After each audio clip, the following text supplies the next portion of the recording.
It's Rut and River. Yes. Correct. R-U-T. I rest my beard hair on it. And then you know you're there. Like a nice, gentle little pillow for my beard. Right. And then I'm all up in it. Oh. I'm like Kobe beef for sharks. Can I ask you, what made you guys call me up about, well, this? That's what tickles our fancy. Exactly. Okay. Thought the Rocky Mountains would be rockier. John Denver is not accurate. Man. A guy like you, who has absolutely no clue, and I can hear it in your voice, that,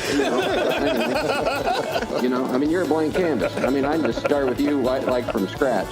You're going to tell me, a grown man, you're telling me what lure to use and how to fish? You guys didn't snap your whopper plopper off either, though. Sorry, I blew up over that. And we are back. We are smack dab in the sauna campfire tonight, guys. We are smack dab in that campfire. And it is a glorious It's hot. Yeah. Welcome to Stings. the Rutten River Pursuits podcast.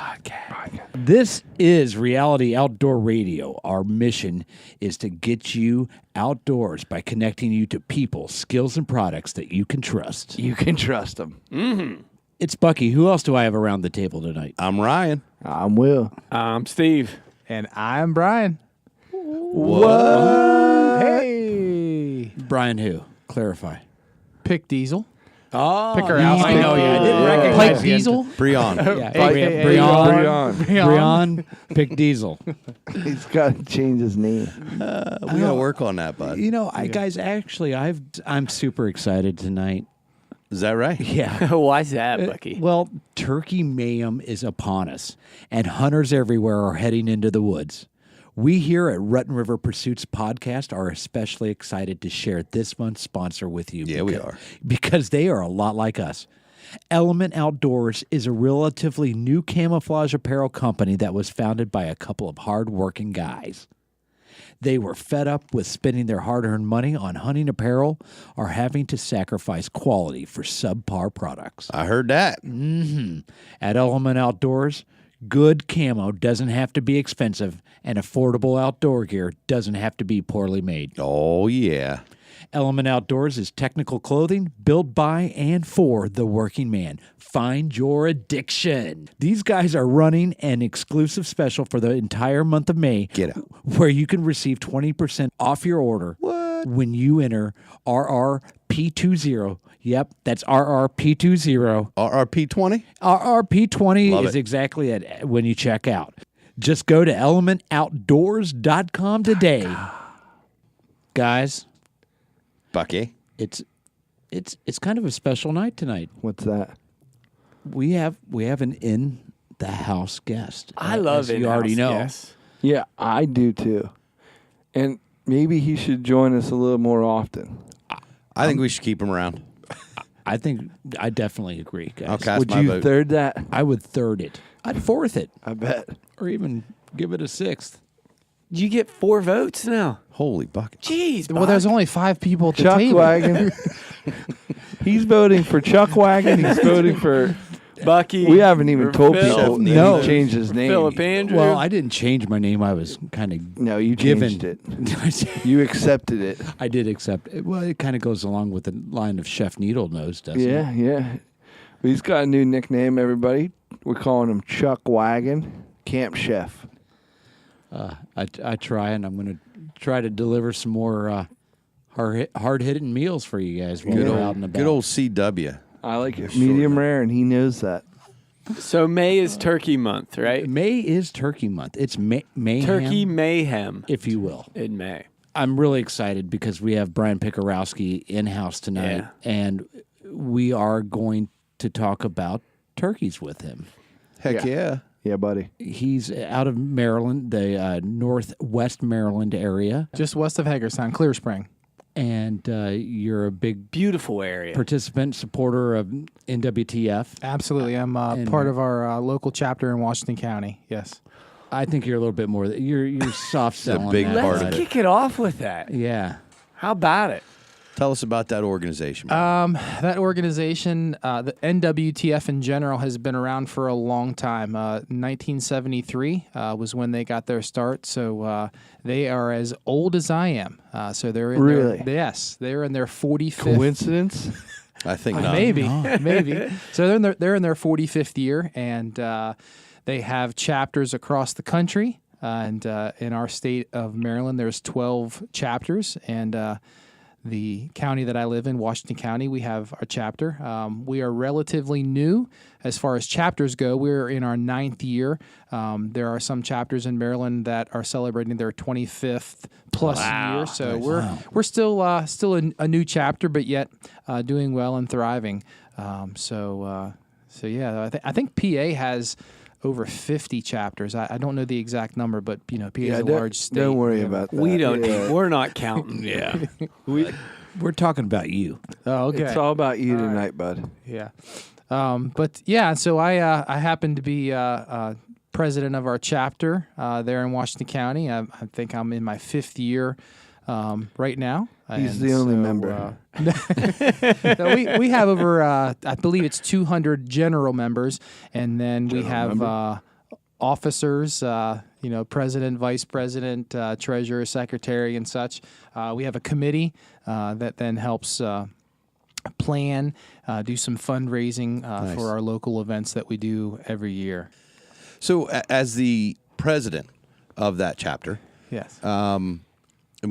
Does the board get together regularly to do those things, or are the people on the board working sort of independently, organizing these events, like the fundraisers and stuff? The level of that I am on as the chapter president, that we're all volunteers. We have the general members, like I said, and then we as a group, as a committee, make decisions on the events that we're going to have throughout the year, our fundraisers, how those fundraisers are going to be performed and run.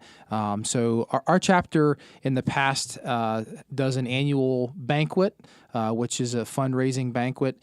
We also do a youth day, and then we have in the past done a WEDO day, and WEDO stands for Women in the Outdoors. So there are several different levels of memberships throughout the NWTF and the Jake, which is, as we all should know, is a young turkey. That would be a young member of the NWTF. They're ages 6 to 17. And me personally, our Jake's Day is an event that we have each year for our youth. We have several generous partners and donors that help us put on that day. The local Isaac Walton League of America there in Clear Spring that has about 50-acre facility with a pond, archery range, rifle range, indoor clubhouse that allows us to host the members that we have and give them a full day in the outdoors with some prizes, and we feed them lunch and the whole 9 yards. So those are some of the things that we do. The WEDO Day is very similar. It is obviously specifically for women, and again, the Isaac Walton allows us to have the facility there, and we've done canoeing, we've done fly fishing, we've done cast iron cooking. Oh my gosh! Oh boy! Right up my alley. Yeah. So, and that's just for the ladies. So there you go, Chuck. We Charlotte in this case. If I'm going to fit in with the gals, shave my legs again. Here we go. There goes the hair. Just grew back from the bear camp. Yep, from bear camp. So those are the things that our chapter does throughout the year. I think I just saw some pictures online, social media of you with a young lady a few weeks ago. Yeah. During our Jake's Day, we have our Jake's Day always in the spring. Before my tenure as president, the chapter has always had it in the spring. And so we've just kept with that timeline. And during that event, we allow anyone eligible who has their hunter safety course and a valid resident license an opportunity to get guided or mentored, if you will, on a youth turkey hunt during our youth turkey season, our weekend.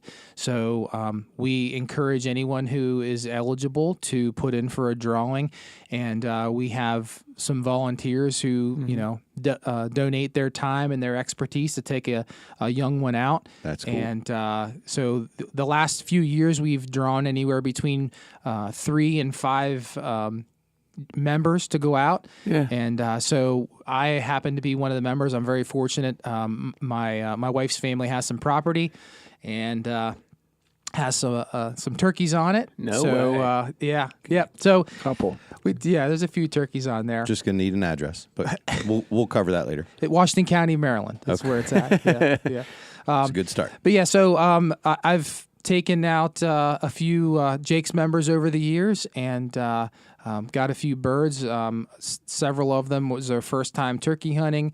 Wow. Their parents, get to come, a parent or guardian gets to come along with them and learn. And I am not the foremost expert on turkey hunting, but I can call in a bird or two and allow a youth member an opportunity to take a turkey. So, How do those hunts normally go? Like, so if it's someone's first hunt, I'm assuming in most cases it's a relatively new hunter, right? Right. So, Yep. and this is their first turkey hunt. Yeah. Man, how do you get a youngster ready for that? Yeah. So usually what we do once they're selected, and we try to organize a meet time. So we usually have a week to 2 weeks prior to the youth season from our drawing to the actual day of the hunt. So we tried to arrange a meeting time with mom and dad or a guardian and the youth that is going to be going out hunting, and make sure that they have what they need for the hunt, whether it be camo. We supply ammunitions. This year there was the young lady that I went out with. She didn't have a shotgun, so one of our members had a 20 gauge that he donated to allow us to utilize on that hunt. So we try to encourage all of our mentors to meet up with their youth With their member that they're Tom. taking out with their they're still Jakes at this time. Yeah. Yeah.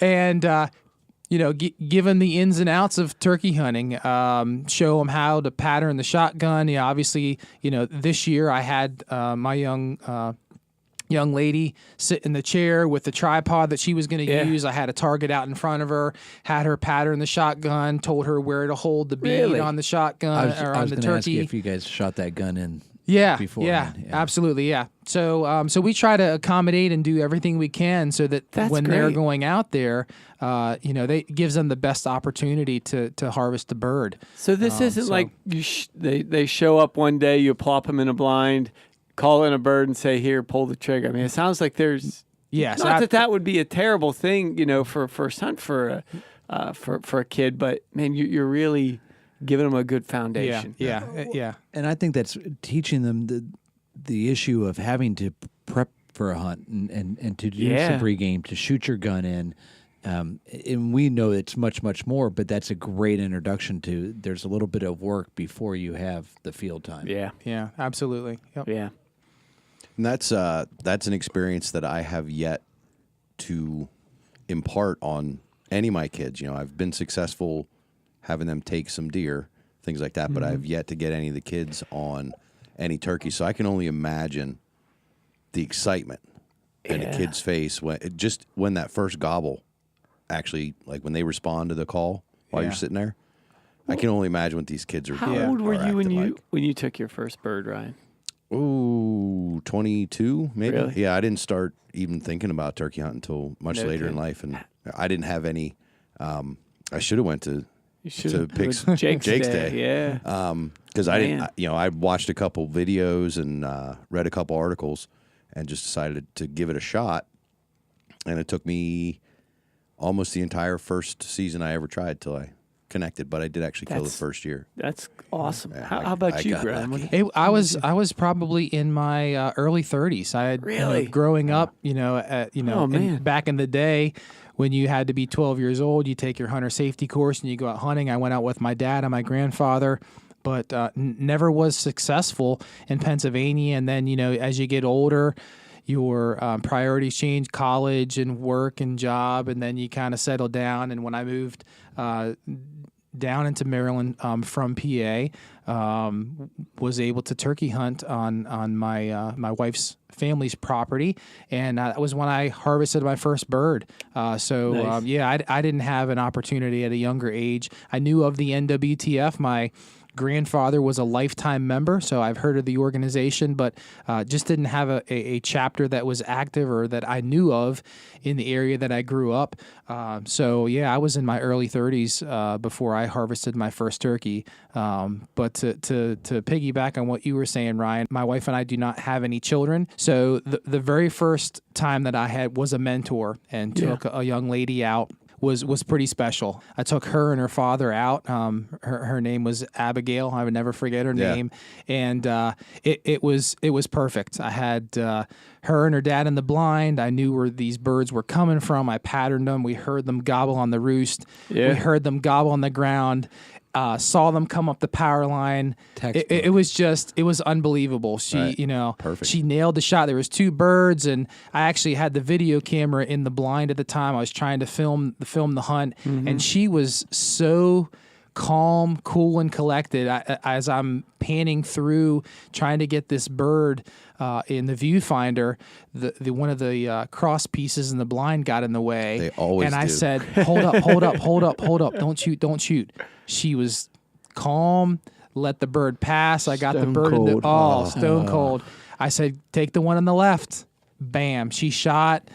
It was an incredible shot, an incredible opportunity. I was as proud as if it was my own daughter taking a turkey. So cool. It is, and every time it happens, it's that same feeling. It's like it's incredible. It's incredible, and I've been fortunate again to be able to hunt some property where there's a lot of turkeys, and I've had several been on some hunts mentoring where several of the youth, it was their very first turkey. Yeah. So it's phenomenal, and even if they don't get a turkey, just to see a turkey, hear a gobble, get a shot.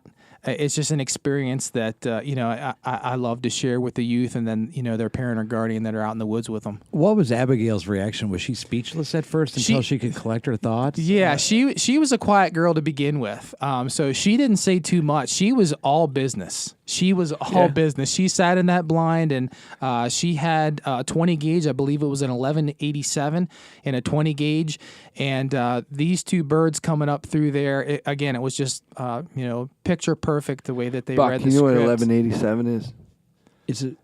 It's some form of a shotgun. Oh, cool. It's a 20 gauge, Buck. 20 gauge, I got that. Good call, Stevie. I bet it could maybe take 3.5-inch shells, perhaps. It possibly can. Yeah, at this time I think she was shooting 3-inch shells, but 1187 is a popular Remington. Remington, a model 1187. It was a semi-automatic. Yeah, when she made the shot, the bird flopped.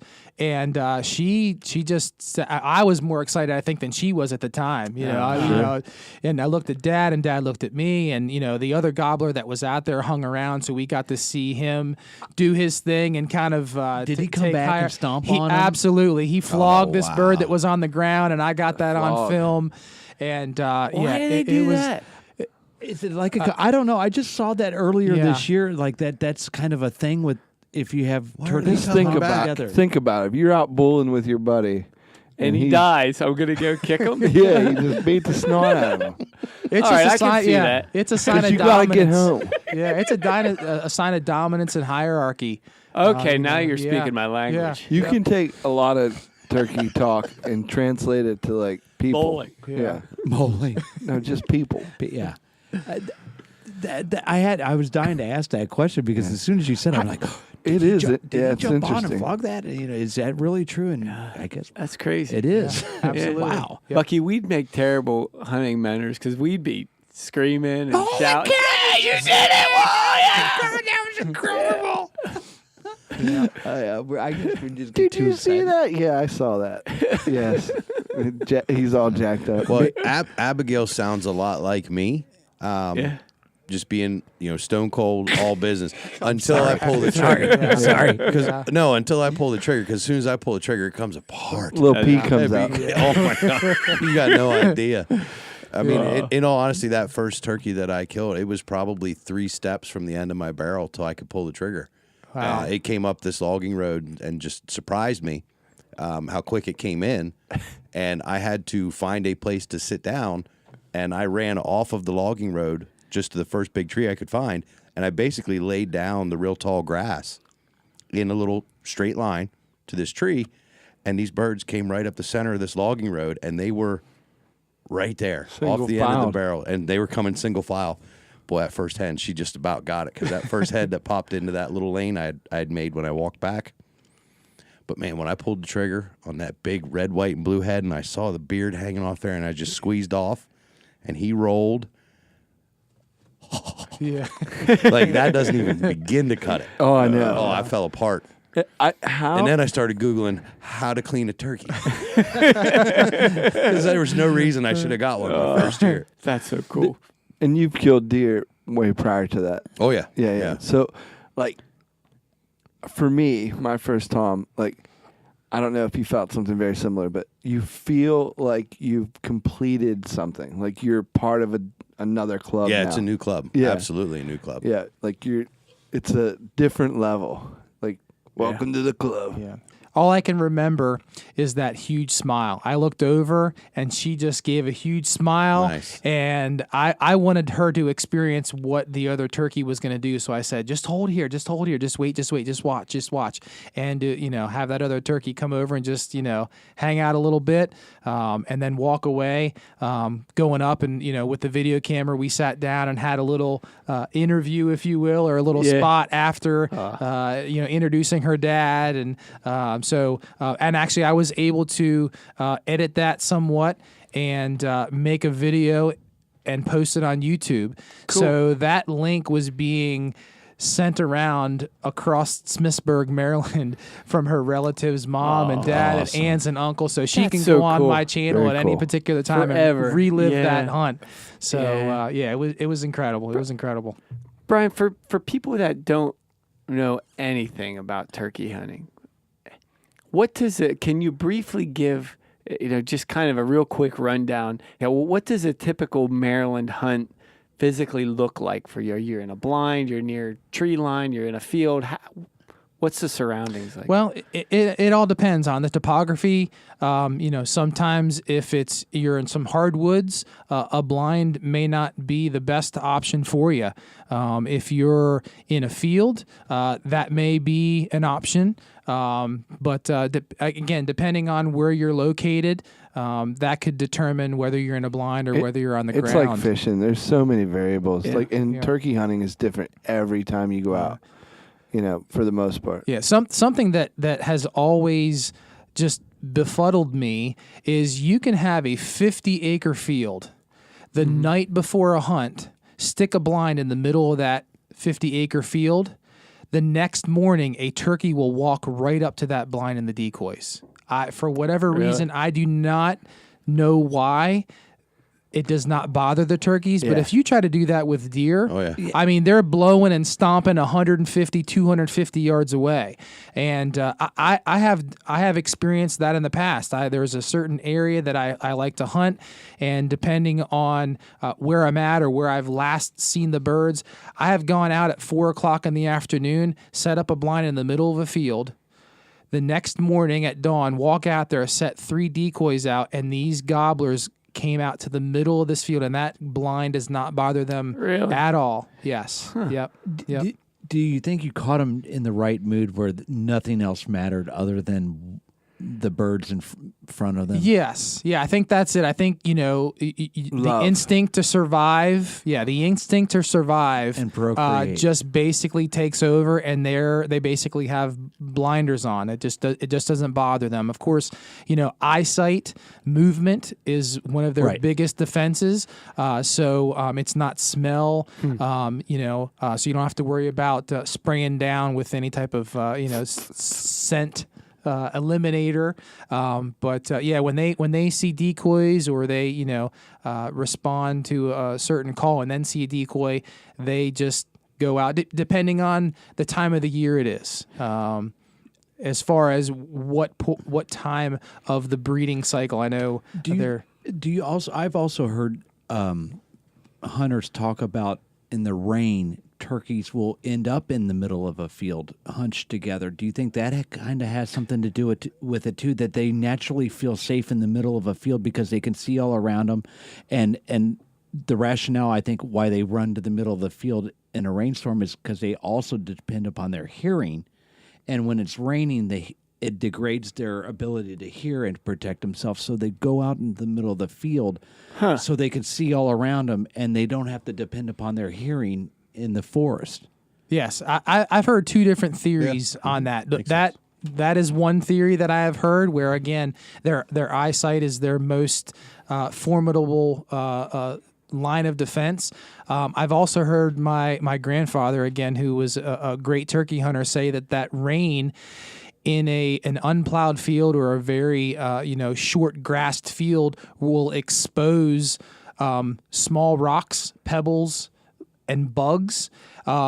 Turkeys have a gizzard, which is used to grind the food that they eat, and it makes it easier when you have rain. It exposes all of those light pebbles, so it's easier for them to identify them and eat those, to get them into their gizzard to allow the digestive process to occur. So I've heard two different theories. And circle back, do you think that's why they feel safe out there in that middle of that field? Why you can put that blind out in that field? Because it's their safest spot that they know of. Yeah, yes, they're comfortable. Yes, I think it's a combination. I think it's when they hear a call, look out, see a bird, the instinct takes over. Hey, there's another guy in my neighborhood. I'm going to go check him out. Get her. Or there's another lady out there. I don't care what's out there. Setting a couple tables up at the Pizza Hut. I mean, you're all just kind of there, and the food's exposed. The more I'm a part of this podcast, and I hear everybody talking about hunting or fishing, it's matching that. It's all about this matching the hatch, or what's animals driving animals, their instinct. It's not a lot very different between species, even land animals and animals in the water. It just blows. I love the science of what they do and how we can use that against them. It's something right out of a Native American book, or old. How many times, to compare it to deer hunting, how many times during the rut have you seen a doe run or walk past you and there's a buck behind it, and you yell and scream and grunt and do whatever you can to try to get this deer to stop, and that sucker just keeps on going. And at other times of the year, you snap a twig 200 yards away and that buck is gone. Blink your eye in the wrong direction and they can hear it. But I was going to come back to the point about, you couldn't get away with just setting up a blind in the middle of the field if you were deer hunting. But the truth is, you could if it was during the rut and you put a doe decoy out there with a little bit of, Tank 69 rubbed up on her. He don't care that he'll run over top of the blind, go in the back side door so that he can climb through the window to get at that decoy. Right. Put a little what on it? Little Tank 69 on her. It's a little what? That's like an REM song. Doe and estrus. Oh. Spanish fly, bud. Yeah, bud. Oh. It's good stuff. But gotcha. You ever smell that, bud? It's never. Hold on, let me go get you some. I'm good. It can't be far from here. Actually, one of those bins over there is full of all kinds of scent. Anyway, it's the same idea, though. Yes, yeah. During that peak of the breeding season, they do get a little bit silly. Yeah, absolutely. And they're smart animals, too. And it just, that drive, I guess they're just like any other animal, just like a human. Sometimes that drive that's instinct, yeah, takes over common sense, and you just do crazy things. Is Maryland a popular turkey hunting state? I would say so. Really? I'm not familiar with as Maryland being a destination, if you will, like Texas and Florida for the Osceola, the Rio Grande out west. But there is quite a large population of turkeys in Maryland. with the NWTF being a chapter president, I'm part of the state chapter. And we have board of directors meetings, and we have wildlife biologists and DNR staff that are always out there doing surveys and doing studies on turkey numbers, turkey habitat, and Maryland, the area of Maryland, and I don't know geographically exactly where the line starts and stops, but I've heard one of our DNR officers who's in the board of directors say that the area that I live in has the highest density of turkey population in the state of Maryland. So there are a lot of turkeys in our areas. There's southern Maryland, you have the eastern shore, you have the northern part of Maryland. Of course, there's a few counties west of us, Garrett and Allegheny County, more mountainous. But there are a fair amount of birds in the state of Maryland. So we have great opportunities in there, and we have in Maryland we are allowed to kill 2 birds, 2 per season. So if you kill in the fall, you can shoot a hen and or a male, a gobbler, and one of those will then count towards your bag limit in the spring. If you don't harvest the bird, you're able to harvest another bird in the spring, and then during the spring, you're only allowed to harvest male turkeys, which are gobblers. So you're able to kill 2 gobblers during that spring season. Oh. Yeah. So in a rolling calendar year or a season, technically, you can harvest two birds. Yeah. You can harvest 2 birds in the fall. It can be either sex, a male or a female. No, you still have another tag for the spring. Oh, gotcha. Which is only a gobbler. So if you harvested a gobbler in the fall, you still have a tag for a gobbler in the spring. If you harvested a hen in the fall, you still have 1 tag left, gobbler only in the spring. Maryland, I think 3 or 4 years ago, opened a late winter season, which is in January, and I believe that is either sex, and it does not count towards your regular bag limit. So that is another. So I believe during that winter season, you can kill a 3rd turkey. Check your regs. Check your regs. Check your regs. Good on you, bud. Yes, I believe so. Let's pause there for a second, because I've never heard of turkey hunting in the height of winter. Yeah, and I think that bodes to. Have you done it? I have not. How do you? Have you? And it's shotgun only. So in the fall, like Pennsylvania, is shotgun and or rifle. Mm-hmm. In the winter season, it's open only to shotgun.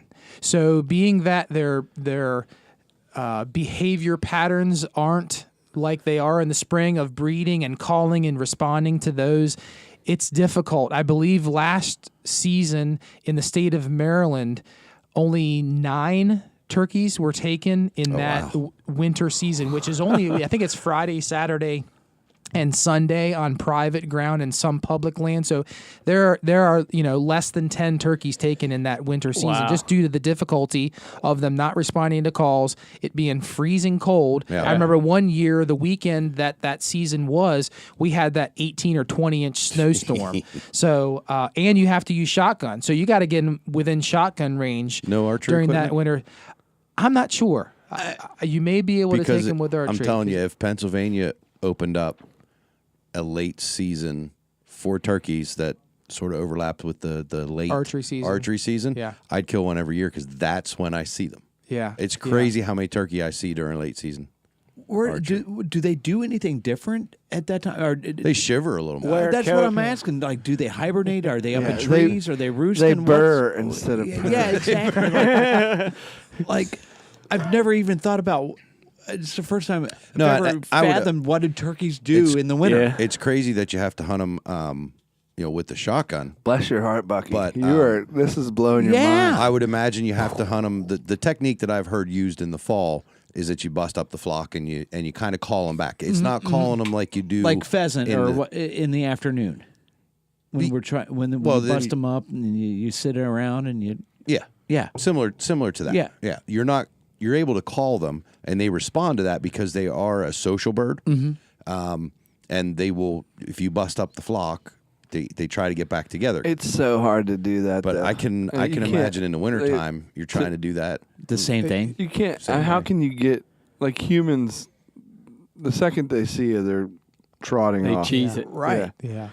And it's so much more wide open. There's no foliage on the trees. Everything's barren. But if you have the opportunity to bust up the flock, Oh, if you can, Then Do it all day good long, on you. man. Yeah. I've hunted sometime in the fall, and I've seen people that I'm hunting with see birds out into the 100 yards away, and they empty their shotguns. They shoot. I'm in. Try to make as much noise as they possibly can Yeah. to try to get these birds to scatter, scatter. yeah. Because if you're running at turkeys from 200 yards away in the woods, they're running They all and they're go in the gone. same direction. You can't. Yes. Yeah, you but fall if you down, do you something, twist your ankle, they're not coming back to check and see if you're stick okay. a dynamite or shotgun shells at them flying through the air. They may scatter. I wouldn't which then- recommend any of that, but yes, I mean that's something that tactic that you may be able to use during the fall and that winter season. That's a common tactic used for sea duck hunting, isn't it, right? it is. It's very common. the old third shot busting up the flock. Busting them up. So since we talked about the tags and the seasons that you had going in Maryland, Wait, I think what happens in that situation with the sea ducks is that Yeah. you bust up the flock, but they fly right to Jeff Coates. yeah, Instead. that makes sense. Yeah. He's got a deal with Somebody should tell those birds it's a little more dangerous to fly past Jeff Coates' boat. Yeah. You should come back to us. Why are they coming back? They must feel safe. Oh my! I wanted to also just real quickly go over the Pennsylvania seasons. Of course, there is a fall season in Pennsylvania. Though, when you buy your hunting license, you get a tag for the fall, which is separate from your spring tag. Mm-hmm. Right, so you can shoot a turkey either sex in the fall, and like Brian said, it is shotgun or centerfire rifle or archery equipment in the fall. In the spring, it's bearded bird only. Right. But you can buy a second tag for the spring. So you could actually kill 3 birds in Pennsylvania could. also. I mean, somebody could. I can't. I Yeah. have a hard time getting one. I didn't know you could hunt turkey with a rifle. That In the never fall. crossed my mind. Just in the fall.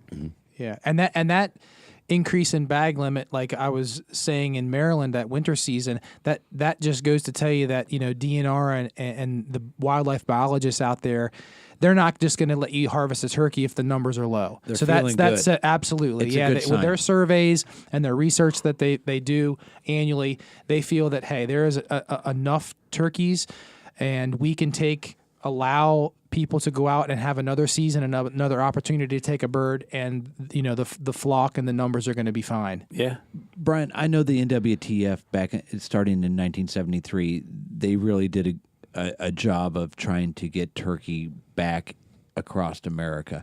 Was Maryland one of those states where there were turkey indigenous and still being held in Maryland, or did that population have to be helped by the NWTF back in the day? Yeah, they were turkeys there in the state, but what they did is they found out what areas of the state there were low densities or low numbers of turkeys. Okay. And so, there was, I went down to Edgefield, South Carolina, where the national headquarters are for a leadership conference, and they had a demonstration where they had basically, for the lack of a better term, an air cannon with a net, and they demonstrated how they would be able to use this air cannon with this net to capture turkeys. And if you had an area with high population, high density, they would try to take and relocate those to an area that had low density or low population. So that way across the state, you wouldn't have everybody traveling or,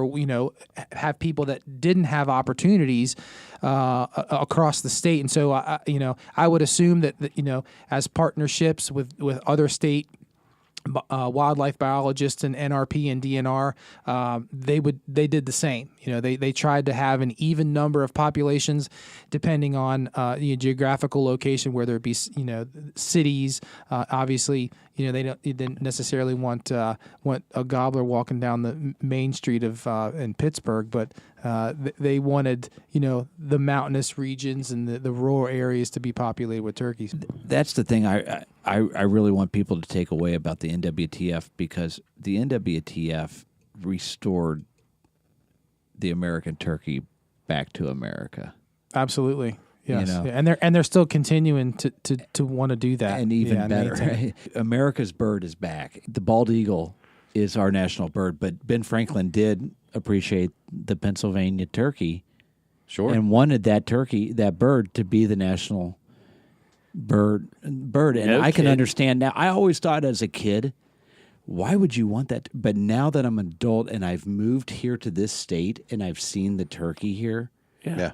It's a and learned sight to behold. about them and how smart they are, how cunning they are. Yeah. Amen. What a bird! I mean, a turkey. They are amazing, and I never have been ceased to be amazed by a turkey. Is it difficult? It's not the right way to ask it, but it's obviously difficult. But is there a lot of gear and prep required to hunt a turkey? Like, can I just go if I'm covered in head to toe camo? Can I just go sit somewhere and wait for a turkey to come by? I mean, what are my odds that compared to to being setting up decoys and calling and doing all that other stuff? If you don't have any calls Yeah. and you have camo head to toe, obviously that's a must. And you know where birds are, and you know travel corridors, travel patterns. Yes, a turkey can walk by Really? you within range, and you will have a chance to harvest the turkey. Obviously, you increase your odds if you're vocal and you have a call, whether it be a friction call, a pot call, whether it be a box call, a mouth call. You can increase your odds by imitating a wild turkey in the woods. I've going kind of off on a rabbit hole on calling. I've been part of a calling contest. Last year, I was asked to do a calling contest, and Mouth call? Here comes the horn toot. well, no, I'm not going to talk there. I was just going to explain that there is a difference between contest calling and actually calling in the woods to harvest a bird. Yeah. Okay. Contest calling is they're looking for a specific note, a specific cadence, a specific sound. I probably say 0 to 10. 0 is no calling whatsoever. 10 is calling constantly while you're in the woods to try to attract a turkey. Mm-hmm. I probably call maybe a 3 to a 4. I call just enough to let the turkey know where you're at, and then if they know you have the turkey responds, a lot of times I will not call at all until I see that turkey. Sometimes if I see that turkey, I look at the body language, I see what direction they're going, how they're acting. I may not call another peep that entire time. That is one of the hardest things in the world, because if you've ever experienced a gobbler responding to your call, you don't want it to stop until you pull the trigger. It's amazing. It's very difficult. It is. I agree. You're but talking with another. What you're saying is a lot of times less is more. Absolutely. And there's no denying that is 150% true. Yeah. If you've had that But how experience hard would and you that know be? what that's like, what I found to the opposite end of the spectrum is guys that know what it's like to have a turkey respond to their call. When that turkey doesn't call, they're freaking out. Like they're just like everything. There's all the variables that go in. Like, what's wrong? My decoys are messed up. What's happening? They got to be over there somewhere else. Did you hear that owl call? What? Like nothing. There's so many factors that you. Some other hunter heard him and cut him between us and spooked him. There's a million different things. All those scenarios play through. When that bird is not doing what it's supposed to do with the calls, it just freaks guys out, and it's funny to watch as a new turkey hunter. Yeah, and there are times when that has happened. Will, or I know a bird's coming. It stops. I don't hear it anymore. I can't see it. I try to have that patience of not calling, but then there are some times when half an hour, 40 minutes later, an hour later, I'm like, okay, I need to try to do something to see if I can get this turkey to respond. And then I'll try to call and see what happens. And sometimes you may spook that bird by your calling. And then sometimes all of a sudden he'll answer. running and on then you're in like, or- okay, he's still there. And then you quiet down again. So, again, I don't it's know what that madness. timeline is of how long you wait. Some people wait longer than others. At this particular style of hunting, this pursuit animal is one of the more maddening obsessions. You know, Yeah. it Well, can be. It sounds like there's so many more variables, like compared to deer hunting, to question yourself on. Yeah, you can, like, when you're deer hunting, you can wrap your head around deer just not being available to you.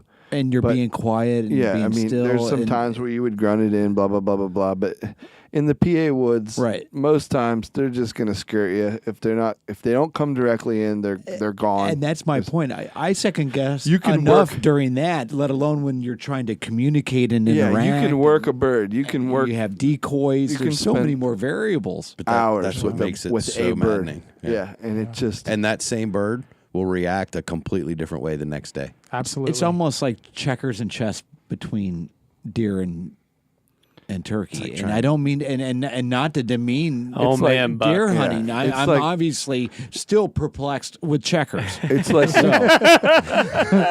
King me. Yeah, I mean, exactly. I've never even seen a crown, let alone seen the throne room. it's like one night in Bangkok I could only guys makes a hard man crumble. Oh my gosh, I'd probably be crying in the corner. Well, if someone wants to get started calling, what's a good method and a good call to start learning? Probably a box call. Yeah. A box call is easy. You have two sides and a lid with some chalk, and you basically run that paddle across the top, and it makes a sound. Obviously, there are characteristics of what a turkey sounds like. So the first step is just being able to make a noise. Hold the paddle in a certain position, run that paddle across, and make a noise. Once you make a noise, then you try that cadence and turn the paddle, use different pressure to increase or decrease the inflection of that noise, and then start calling. The next easiest would be a pot call is what it's called. And their pot calls have it's a circular call that could be glass inlaid, it could be aluminum, it could be slate, and you have a wooden striker. Wooden, basically like a pencil that is rough at the one end, and it's still considered a friction call. And same exact thing, you hold that striker in a different position, a different angle, run it across, make a sound. Once you make a sound, then you try to start making different sounds by the pressure and the cadence that you use, and then you sound like a turkey. You got to be on it the first time. When you're calling in the woods, you got to get it right the first time. I mean, there's no practice. You're going to need to do Yeah. a lot of practice Yeah. before Yeah. you get in the woods. I don't. I mean, yes and no. I mean, there's moments in time where Tracy Groves said you can beat a stick off a tree and they'll come in, right? Well, really? Yeah, and that But I'm going to try that next time. you want to get on that? Yeah. Be in I'm that your camp. man for that. Yeah, there are calls out there. There are manufacturers out there that make it easy. There's push button calls where they're a rubber band or a piece of almost like a paper clip type material that has a spring, and all you do is just move your finger, makes the sound of a turkey. So there are different ways to call a turkey and different manufacturers that make it easier to sound like a turkey. So you just have to do some research and find out which one you like, which one you feel comfortable with, and then head out into the woods with your shotgun and your camo. Yeah, some people can mouth call, and I think that's the hardest one. I can't. I don't know why. It just doesn't work in my mouth. I haven't found. I keep trying. I'll buy a diaphragm every year, and it just, it's just trying to find something. But I'm terrible at it. Yeah, that takes a lot of practice. That takes a lot of practice. And Is that what you had to call with for your competition? You can call. There is different classes. There's a friction only class, which is just a box call or pot call, and then there's an open where you can use anything you wanted. So I was more comfortable and felt that I could call better with mouth calls, and mouth call is going down another rabbit hole where there are so many different manufacturers of mouth calls, so many cuts, single reed, double reed, triple reed, V cuts. Yeah. And I think I hear a turkey right now. That's just that's just Ryan with a blade of grass between his thumbs. Yes. The mouth call for me is the go-to call. Again, I've been not the foremost turkey caller. But yeah, I mean, you did do okay in the state of Maryland in a calling competition, right? Yeah, but there was only 2 participants. So my odds were You got third pretty place. good. Pretty good. I would have. Pretty good. But yeah, there were 2 participants, and it was actually it was the state of Maryland's first sanctioned turkey calling contest in like 15 years. So they wanted to make sure that there were enough participants to have it be named a sanctioned calling contest. So I was encouraged to enter. Did you get to go to NWTF then, or did you bow out, or like what happened? That's in the open. So they had a couple different classes. They had the open where you can be from anywhere in the country, and then they had just the state of Maryland. Okay. So you had to be a Maryland resident to be in this particular class. So Gotcha. With me being a resident of Maryland, I entered this particular class and ended up taking home a little award for just the 2 participants. Cool. So Stevie would have had a good shot. Stevie, time. He'd have been in the top 5. Maybe. They have youth classes there, and I tell you what, when here I am, my first contest, and I picked out 3 different diaphragms that I was going to make my calls with. They had a list of calls that you knew prior to your contest of what you had to make. And you see a young boy walking across the arena venue with a suitcase. Yeah. And he opens it up, and there's 38 mouth calls and 6 strikers and 8 pot calls and I'm like, what am I doing? I mean, there are people out there. There are young men and women that can call. Yeah. That was just an experience. I wanted to experience that. It was fun, and that's where I learned that turkey calling to kill a bird is completely different than contest calling. Yeah. Makes sense. Yep. Awesome. So, thank you so much for talking with us about turkeys. This is the time in the show where we get to learn a little bit more about Brian Pikerowski. Oh, yes. There you go, mispronouncing the name. It's going to get deep in here. Yeah, we're going to hit this thing we call Fast Five. No wrong answers. I've heard of this. Yeah, We're going to hit you with 5 questions. We'll tell you. We if might it's have wrong. changed them up since the last you heard. So all right. There's going to you be never 5, know right? What's coming? Yeah, it's Gonna still be 5. Okay, still 5. Okay, all right. Will, why don't you start us off? What are you most proud of, Bud? Oh man, that is deep. I'm proud of just the person that I am, and that may sound silly. Me too. But coming from a family that was God fearing and was raised in the outdoors to hunt and fished, and I'm proud that I have been able to carry some of that tradition and that legacy on to Very myself. Cool. Yeah. Cool. Yeah, man. Yeah. Brian, what's one thing you can't live without in the outdoors? Probably binoculars. That I shouldn't say probably, but it is binoculars. When I go into the outdoors, when I go into the woods, I carry my binoculars. Whether I'm hunting, whether I am hunting for mushrooms, whether I'm taking a walk, I grab that bino pack and I put it around my neck. I was going to say, you told me something else. Challenge. Did I? Yeah. It's the first challenge we've ever had in the Fast Challenge. 5. What did I tell you? I Whoa. don't go into the woods with. It's Honey buns. Same thing. It's similar, but you said it was your chest pack. Okay. Which holds my binoculars. They do, yeah. Yeah, they hold my But that binoculars. chest pack was what you were But very, there's very no proud wrong of. answers Yes. for No, Yeah, this that's- one was wrong. Yeah. Like I said, Stevie, this is the first challenge. Wow. It's official. Yeah. I threw a flag. Yeah. Yeah, so I don't go into the woods without. I have a specific binocular and rangefinder chest pack. I think it's made by Alaskan Expeditions. Here's the quote. Listen, if I get hit with this Fast 5, this is the product I can't live without. And And then he doesn't even talk about it. Let that be a lesson to future guests. He did say his bino case. When you listen back, you'll hear that's what he said. But he my didn't bino really like. Well, he was like in my face, like he's like, check this out. You gotta check this out.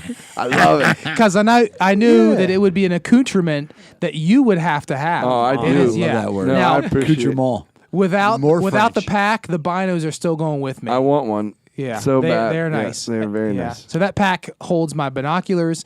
It holds my rangefinder.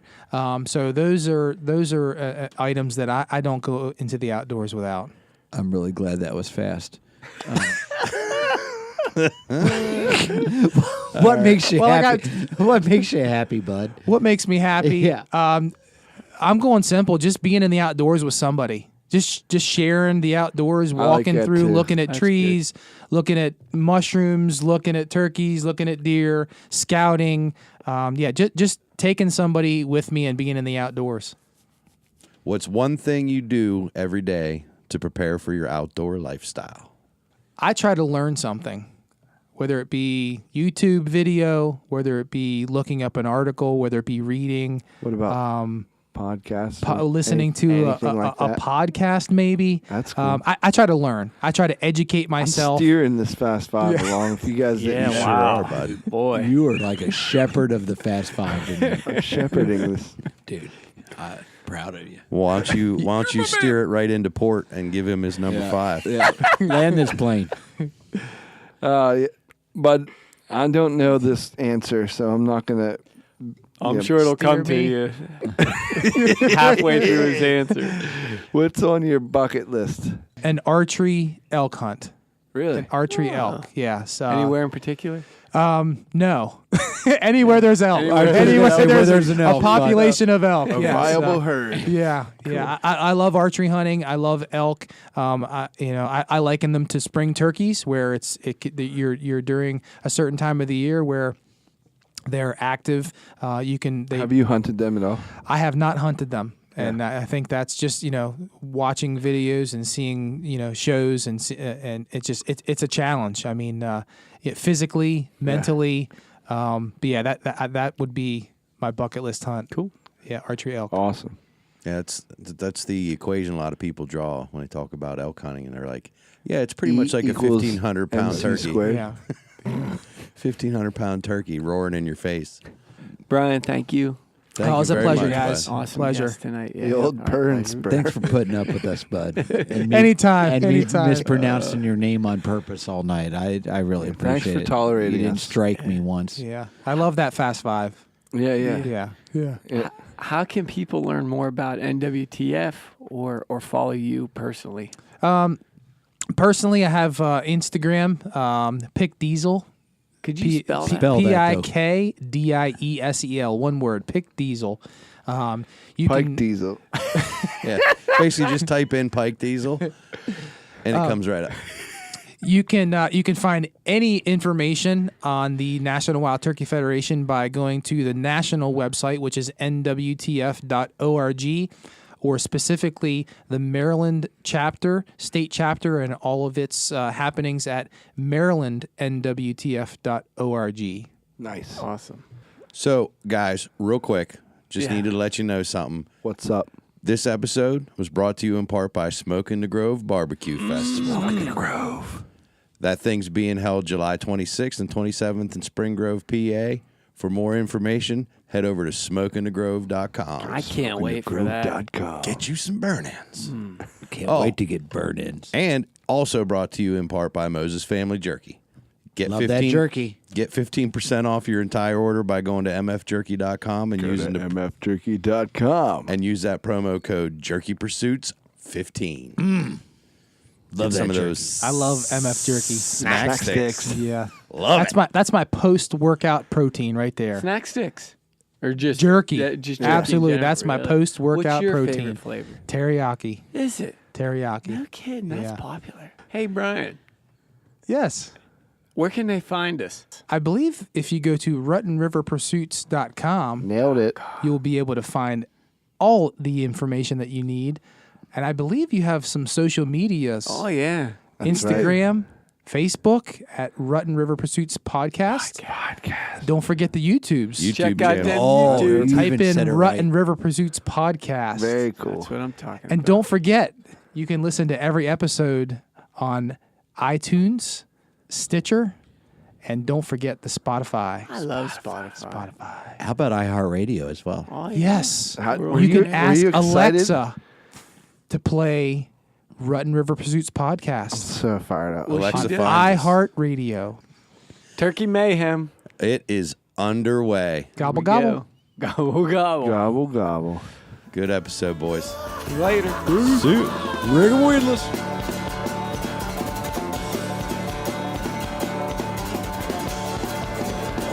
Do you have private members?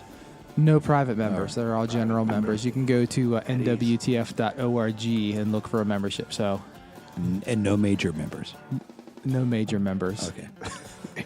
We've got all the ranks. Woo. Sorry, I digress. Your jokes tonight really rank. Heard that. Touche on you. Yeah, I thought so. I see what you did there. Sorry, Brian.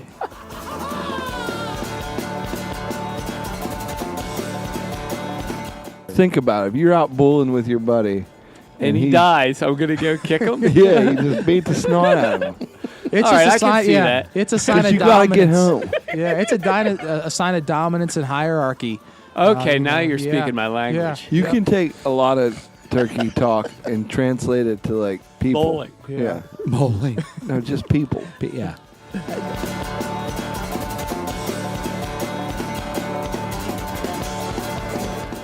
Or do they do anything different at that time? Or They shiver a little more. that's what I'm asking. Like, do they hibernate? Are they up Yeah, in trees? Are they roosting? They What's- burr instead of Yeah, exactly.